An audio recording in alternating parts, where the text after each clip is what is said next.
What is up, people of the internet? It is me, Real American Politics, back in with a new video, and today it is time to discuss a gubernatorial race that, quite frankly, not many people have been discussing, not even me. I mean, I made a video on this like, I don't know, 4 or 5 months ago. I think it's time to make an updated video because, well, the primary is next Tuesday, and this is a pretty important election for the state of Illinois. That's right, folks.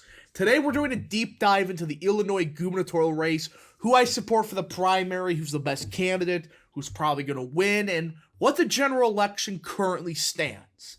Now, before I forget, of course, folks, I hope you enjoy these type of videos.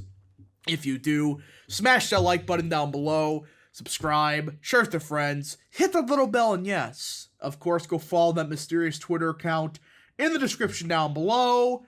And, yeah. So, Illinois. I haven't really talked about Illinois that much, and you could probably guess why. I mean, it hasn't gone Republican in a presidential election since, I think, 88 with Bush. I think that's the last time it went Republican. It was either 84 or 88. But at the gubernatorial race, it traditionally has been closer in a red wave year. Well, guess what we have? A red wave environment. So, that's why we're discussing it, because Republicans do have a chance this year. And they do have two candidates that have become the frontrunners in the race that, my opinion, both of them have an equal chance of winning. Though you can make the argument, maybe one slightly is quote-unquote more electable. I do think both of them overall are good candidates, and I think either way, both are going to, have a chance of winning. Will they win? It's too early to tell because, again, name recognition, the polling hasn't been there, but it is still good to look at all that stuff.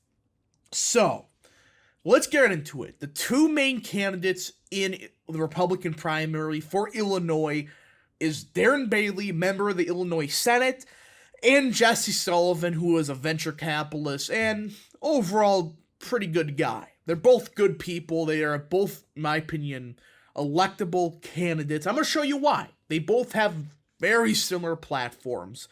But the reason I have these two as the main frontrunners and not somebody like Richard Irvin, who I made a video on like 6 months ago. Yeah, it turns out that aged poorly. The guy's a social liberal. Not like, a moderate, like Mark Kirk. He's openly socially liberal. So there's that. But you go down to the polling, and well, the top two candidates, Jesse Sullivan and Darren Bailey. That's the two candidates that, well, have a serious shot of winning. Both are surging at the exact same time. So, who is the better candidate? My opinion is they're fairly similar on the issues. I mean, you go to Jesse Sullivan's page. You scroll up here. Taxes, corruption, crime, COVID, fiscal responsibility, education, small business, Second Amendment, pro-life, and cryptocurrency, which is just, that's cringe. That is the one part of the platform that is cringe for Jesse Sullivan. But you go to Darren Bailey, it's pretty much the same. COVID/education, pro-life, Second Amendment, education, taxes, agriculture, that's a new one, and government transparency. You notice that they have nearly the same platform. That's why you're seeing them both surge at the same time. In my opinion, they're both good on the issues. But the thing is, Sullivan actually has a more, I would say, in-depth policy page. Because, yes, the issues page is here. But you had a priorities page, which essentially PDFs, alright? Just pure on PDFs of like 5-6 pages each, explaining how we're going to solve the three main issues with Illinois. Crime, taxes, education, etc. And he goes into a good solution. That's the one advantage Sullivan definitely has over Bailey. His platform overall is more in-depth. While Bailey, it's still good. It's not like 2 lines or anything like that. It's still not as in detail as Jesse Sullivan. So that is that. Both of them have a very similar platform. Just Sullivan may have a slightly more, nuanced or I guess in-depth the issues page. Now, both of them are running kind of similar campaigns. I mean, both are getting decent-sized crowds, considering it's, a governor's race for a primary. Traditionally, these don't get those big of rallies, but these two are getting good enough rally sizes. They're barnstorming the state, and seem like they're kind of, campaigning in the same areas, like the more Trumpy-friendly part of the state. And speaking of Trump, this is where the two kind of have a divergence, because both of them on the issues are, I would say, nearly identical. You look at their Twitter pages, very similar. You look at their issues page, very similar. The main difference from what I've seen is Jesse Sullivan, doesn't mention Trump. I have not seen him mention Trump once. Bailey, on the other hand, he's running as an openly pro-Trump candidate. That's his, main thing on Twitter, his main thing on the campaign trail. And, you look at every tweet, he got endorsed by Mary Miller, who's a phenomenal representative, probably the best in the state of Illinois, delegation. He retweeted a tweet that made it, made the big deal that, hey, the Trump-endorsed Mary Miller endorsed Darren Bailey. So that's what his strategy is, from what I've seen. He's trying to get the Trumpy-friendly base out. He's running openly pro-Trump, which may sound bad on paper, especially in a state like Illinois.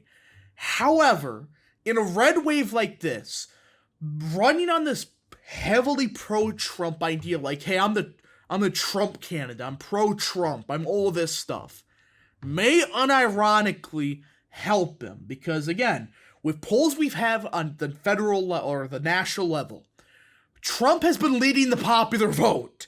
He's been getting more popular, while people like Biden have been so unpopular that they're going to try every single thing they can to even boost his popularity above 40%.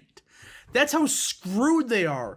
While Trump's popularity continues to go up and up and up. And plus, it's a red wave year. This is going to be a more Trumpy environment. So it is a good idea, in my opinion, for Bailey to run on the pro-Trump guy. However, he can't become, on the Trump candidate. He can't just run on that, which luckily he hasn't. He's been running on more than just, I'm the Trump guy. I'm going to be the guy that fixes education. I'm going to fix the streets. But he does, promote the thing that he is the Trump endorsed, or I should say, the Trump candidate. Which, again, Trump hasn't endorsed anybody. I don't think he will. If he does, I think he'll probably endorse Bailey, but there's that. So that's that with the primary. I think overall both have their strengths. But I don't think they would, do worse or do better than each other. In my opinion, they have kind of similar bases. Maybe Bailey does slightly better in the rural parts. Maybe. It's one of those things, though, that I think it's overall kind of a wash. Both of them will do the same. Now, the question is this. Can they win this race?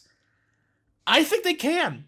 I think either one of these guys could win the race. Again, you can make the argument, who's more electable. I think both are nearly the same. But in 2014, you look at this. Bruce Rauner beat Pat Quinn by 4 points in 2014, which in my opinion, it's going to be a bigger red wave than 2014. I don't know if it'll be as big as 2010, but for sure it's going to be bigger than 2014. That alone should give you confidence Republicans have a shot. And this is with, Illinois, actually becoming a bit more Republican since then. You look at the trends, you look at the margins, etc. Since then, Illinois has become slightly more Republican. So this is a good opportunity for Republicans to win. I don't think they'll win by 4. I mean, if they do win by 4, that would be impressive.